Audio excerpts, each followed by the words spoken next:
Arts College Principal Dr. K. Ramchandra and special guest laboratory and especially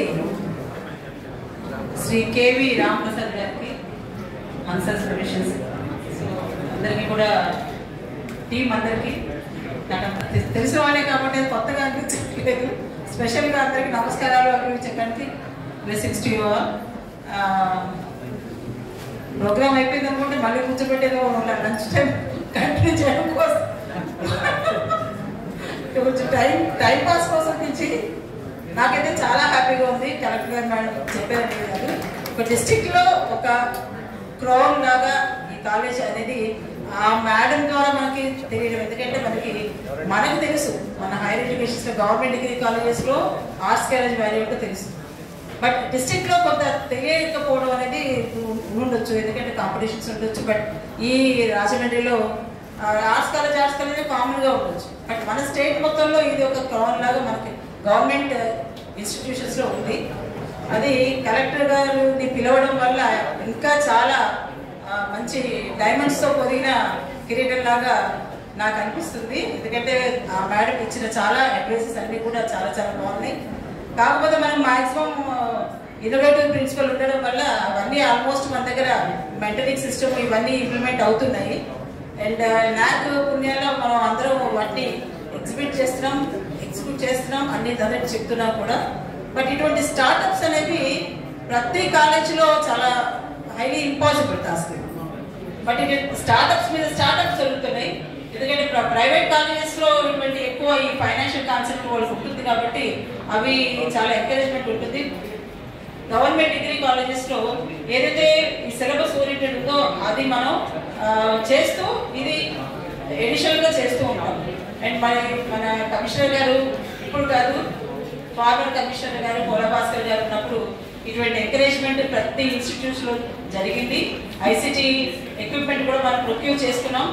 ఇప్పుడు government degree colleges అన్ని కూడా top లెవెల్లో ఉన్నాయి స్టేట్లో, ప్రైవేట్ డిగ్రీ కాలేజెస్ కంటే కూడా.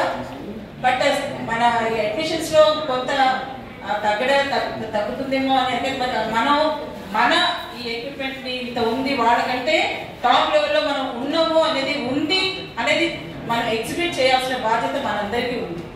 ఎందుకంటే తెలియట్లేదు గవర్నమెంట్ డిగ్రీ కాలేజ్ అంటే మొదటి నుంచి వచ్చిన ఒక మేడం అన్నారు కదా, గవర్నమెంట్ డిగ్రీ కాలేజ్లో చాలా తక్కువ పువర్గా ఉంటాయి, తక్కువ.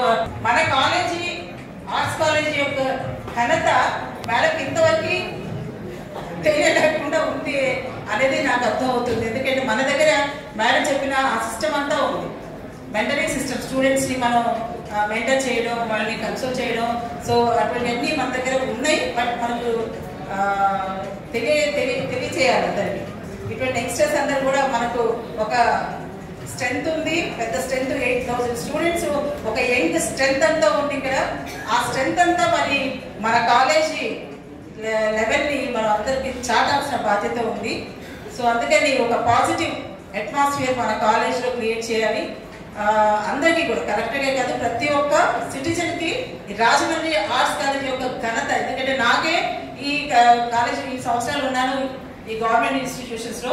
బట్ ఇక్కడికి వచ్చి నాకు సర్వేపల్లి రాధాకృష్ణ యొక్క అవార్డు నాకు ఇవ్వకపోతే ఇక్కడ ఆయన లెక్చరర్గా పనిచేశారనే విషయం నాకు తెలియదు. సో అది మనం చాటుకోవాల్సిన బాధ్యత అయితే ఉంది. ఇక్కడ మనలో మనకి తెలిసిన కొన్ని మీలో మీకు తెలుస్తుంది కానీ బట్ ఈ ఘనత అనేది బయటకు వెళ్ళాలి అంటే స్టూడెంట్స్, స్టాఫ్, మేడం అన్నట్టు మనం అది 10 మందికి పంచాల్సిన బాధ్యత ఉంది. ఈ అసెట్స్ అన్నీ కూడా మన స్టూడెంట్స్కే కాదు, మన యూటిలైజేషనే కాదు, సొసైటీకి కూడా ఉపయోగపడాలనే ఒక మేడం ఎక్స్ప్రెస్ చేసిన ఇష్యూని మీరు దృష్టిలో పెట్టుకోండి. సో ఏ విధంగా వాళ్ళకి పాజిటివ్గా సొసైటీలోకి వెళ్ళాలి అనేది ఆలోచించి, ఎందుకంటే ఈ స్టార్టప్స్ అనేవి అందరి పేరెంట్స్, మన స్టూడెంట్స్ యొక్క పేరెంట్స్కి లెవెల్కి వెళ్ళదు. బట్ అదంతా కూడా వాళ్ళ లెవెల్ కూడా వెళ్ళే విధంగా మన స్టాఫ్ అండ్ స్టూడెంట్స్ అందరూ వర్కౌట్ చేయాలి. అలానే నేను మిమ్మల్ని స్టూడెంట్స్కి జీపీఎస్లో ఉండమనట్లేదు. But you have to be a torch banners. Torch వేయండి, కాకపోతే జీపీఎస్లో ఉండాల్సిన పని లేదు. వాళ్ళు choose their own way. So అందుకని స్టూడెంట్స్ ముందు ఎవరు చేయడం 8,000 స్టూడెంట్స్ అంటే నాట్ ఏ జోక్. ఎక్కడ ఉందండి అంత స్ట్రెంత్ స్టూడెంట్స్ అంటే? సో అంత బిగ్ ఆర్ట్స్ కాలేజ్ సైన్యం ఉంది మీకు. సో ఆ సైన్యం ద్వారా మన కాలేజ్ యొక్క గొప్పతనాన్ని బయట వాళ్ళ పేరెంట్స్ కాదు, other students, other colleges parents కూడా తెలిసే విధంగా చేయండి. And Ramachandra, thank you so much. మళ్ళీ ఇన్వైట్ చేసి ఈ కాలేజీలో కూడా నన్ను ఒక భాగంగా గుర్తిస్తున్నారు మీరంతా. అండ్ ఏదో ఒక ఆర్జెంట్గా కాకుండా ఇక్కడ మీ ఫ్యామిలీలో ఒక మెంబర్గా మీరు నన్ను గుర్తిస్తున్నారు. దానికి చాలా థ్యాంక్స్ అమ్మా. ఎందుకంటే ఎవరు కూడా కొత్తగా అనిపించట్లేదు, నేను ఆర్జెంట్గా ఫీల్ అవ్వట్లేదు. Sir faculty member this college లాగా ఫీల్ అవుతున్నాను కాబట్టి. అండ్ రామచంద్ర కూడా నన్ను అలాగే చూస్తాడు, మీరందరూ కూడా అలాగే చూస్తున్నారు. And I'm so happy. Madam కలెక్టర్గా హ్యాపీగా ఉన్నారు, బట్ ఆర్జెంట్గా కాకపోయినా యాజ్ ఎ గవర్నమెంట్ ఇన్స్టిట్యూషన్స్ యొక్క ఒక భాగంగా నేను కూడా చాలా హ్యాపీగా ఫీల్ అవుతున్నాను నాన్న. ఎందుకంటే పెద్ద టెక్నికల్ ఇన్స్టిట్యూషన్స్లో కూడా ఇటువంటి స్టార్టప్స్ నేను చూడలేదు. వాళ్ళకి ఇండివిజువల్గా ఇంజనీరింగ్ కాలేజెస్లో ఉన్న కాలేజెస్లో, డిగ్రీ కాలేజెస్లో ఇన్ని స్టార్టప్స్ తోటి ఇంత rich atmosphere of the college ఉందంటే I'm so happy and so proud of this college. Thank you Ramachandra and thank you sir. మీ బ్లెస్సింగ్స్ ఈ కాలేజ్కి చాలా ఉన్నాయి. ఎందుకంటే ఆ రిచ్నెస్, ఆ గ్లో అంతా కూడా మీ హై గ్లో వల్ల వచ్చింది కాలేజ్కి. So thank you so much and thank you one and all. God bless you all. Thank you so much.